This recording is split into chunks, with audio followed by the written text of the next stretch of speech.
Buenos días, quería clase de hermenéutica constitucional y legal. Me corresponde a mí explicar el tema de la controversia sobre quién debe ser el guardián de la Constitución, surgida a principios del siglo XX, empezando en los años 30 con la gran recesión. La controversia se da entre Hans Kelsen y Carl Schmitt, dos profesores alemanes, unos maestros del derecho público internacional y obvio del derecho público internacional y también del derecho público interno, por ser promotores del constitucionalismo. Del constitucionalismo como viendo la Constitución como la máxima norma superior, porque por encima de ella no hay nada. Entonces tenemos en un lado, en una esquina, tenemos a Hans Kelsen, defensor de la teoría de que el defensor de la Constitución debe ser un tribunal constitucional, creado en los cuales se vean participantes, juristas de alto nivel, que sean imparciales, como el juez, la máxima figura imparcial. O sea, la característica principal del juez es su imparcialidad. Entonces, tenemos en la otra esquina a Carl Schmitt, un católico, defensor del rey, defensor del imperio alemán, un jurista que velaba por la firmeza de un líder que guiara al pueblo alemán. Entonces, de este modo, siguiendo el artículo 48 de la Constitución de Weimar, defiende al presidente del rey, o sea, al que está en la cabeza del Ejecutivo, como el defensor de la Constitución. Tenemos entonces así el artículo 48 de la Constitución de Weimar, el cual nos dice, trataré de explicarlo brevemente para no alargar mucho el video. Entonces, un Estado confederado que no cumpla con las obligaciones impuestas por la Constitución y las leyes federales puede ser obligado a su cumplimiento por el presidente del rey. Bueno, hasta ese momento, hasta ahí tenemos Alemania en la época del debate. Era un Estado, era una confederación, varios estados dentro de una misma nación. El presidente, como defensor de la Constitución, podía obligar a esos estados a cumplir las determinaciones de esta Constitución, la máxima norma entre las normas. Entonces, sigue el artículo. El presidente del rey puede tomar las medidas necesarias para su restablecimiento, si fuera necesario, con el auxilio de la Fuerza Armada. Aquí es donde llega Hans Kelsen y critica. Entonces, que se puede llegar a un autoritarismo, el hecho de que sea elegido democráticamente no significa que pueda pasar por encima de las minorías, como puede suceder. Y sigue diciendo entonces, bueno, con ese objeto puede suspender provisionalmente en todo o en parte las garantías constitucionales previstas en los artículos 114 y 115, entre otros. Eso lo hago yo. El artículo sigue diciendo, bueno, el presidente del rey debe informar sin retardo a la Asamblea Nacional las medidas tomadas en virtud de los apartados unidos del presente artículo. Hasta el momento, entonces, ¿qué se tiene en el artículo 48 de la Constitución de Weimar? La Constitución que regía en la época del debate. Entonces, que en la cabeza, en la defensa de la Constitución, a la cabeza está el presidente del rey. Que además, entonces, el presidente, como defensor de la Constitución, puede obligar a los estados confederados a cumplir con esa Constitución, que el presidente además puede suprimir derechos fundamentales en lo que uno podría llamar estados de excepción, o sea, en ciertas ocasiones. No sabría decirles cómo sucedía en la Alemania de ese entonces, pero sí se podía hacer según el artículo que vemos. Además, entonces, tenemos un elemento fundamental en todo el debate, o sea, y que se demuestra aquí en el artículo. Entonces, Ese elemento fundamental se demuestra cuando se dice: el presidente del Rey debe informar sin retardo a la Asamblea Nacional las medidas tomadas en virtud de los apartados unidos del presente artículo. Entonces, estas medidas deben ser suspendidas si la Asamblea Nacional así lo solicita. Entonces, ¿qué es la Asamblea Nacional? La Asamblea Nacional es un contrapeso a las facultades del presidente del Rey con respecto a su discrecionalidad para poner fin, para derogar, para dejar de cumplir ciertas normas, o también en la Asamblea es un contrapeso al Poder Ejecutivo que ejerce la defensa de la Constitución. O sea, como defensa de la Constitución, la Asamblea Nacional le puede decir: bueno, usted defiende la Constitución, pero me tiene que informar a mí cuándo va a limitar ciertas libertades. Yo diré si puede o no puede. Bueno, eso en cierta parte es un contrapeso al poder Ejecutivo como defensa de la Constitución. Pero más adelante vamos a ver cómo este contrapeso no es absoluto y termina siendo algo débil.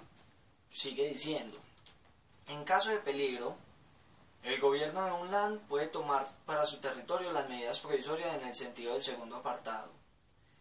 Dichas medidas deben ser abrogadas a pedido del presidente del Rey o de la Asamblea. Bueno, entonces, la Asamblea no tiene un total control sobre lo que puede hacer el presidente del Rey con respecto a lo que puede ordenar para la defensa de la Constitución, tanto a los estados como a los ciudadanos. Ese artículo lo puede encontrar en un escrito jurídico, un ensayo de Carlos Miguel Herrera. Y Carlos Miguel Herrera, entonces, ¿qué dice? Dice: las garantías constitucionales a las que el artículo hace referencia son, entonces aquí vamos a ver qué garantías son las que podía suprimir el Rey en un estado de excepción, por decirlo así. Entonces son la libertad personal, inviolabilidad del domicilio, secreto de correspondencia, libertad de opinión, libertad de reunión, libertad de asociación y derecho de propiedad respectivamente. Entonces, esos artículos que yo me había omitido trataban explícitamente de esto. Son libertades fundamentales, derechos fundamentales que tienen los ciudadanos y que el presidente del Rey, como defensor de la Constitución, puede suprimir en un momento dado. Entonces, el debate viene principalmente de este artículo de la Constitución.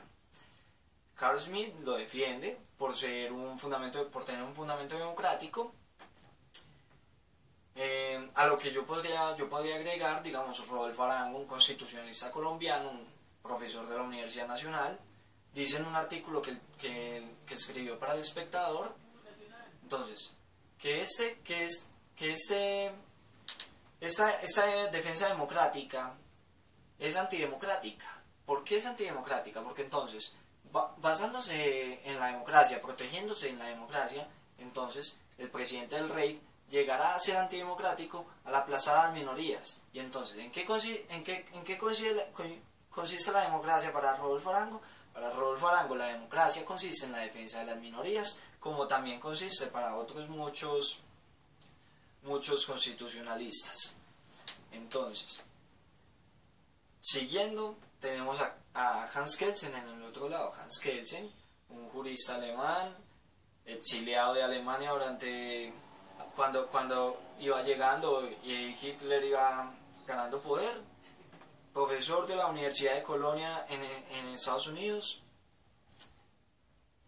Tiene entonces una parte fundamental en ese debate, la contraparte principal del debate. ¿Por qué principal? Porque entonces es el que critica con argumentos el artículo dado, el artículo 48 de la Constitución de Weimar. ¿Por qué lo critica? Entonces dice Hans Kelsen que para él el defensor de la Constitución debe ser un tribunal constitucional por el simple hecho de que el juez es el máximo, o sea, es la representación de la imparcialidad. Entonces, como es la representación de la imparcialidad, no va a haber peligros de que se afecte a una u otra parte sin sin justa razón, o sea, porque la idea no es afectarlo con la Constitución.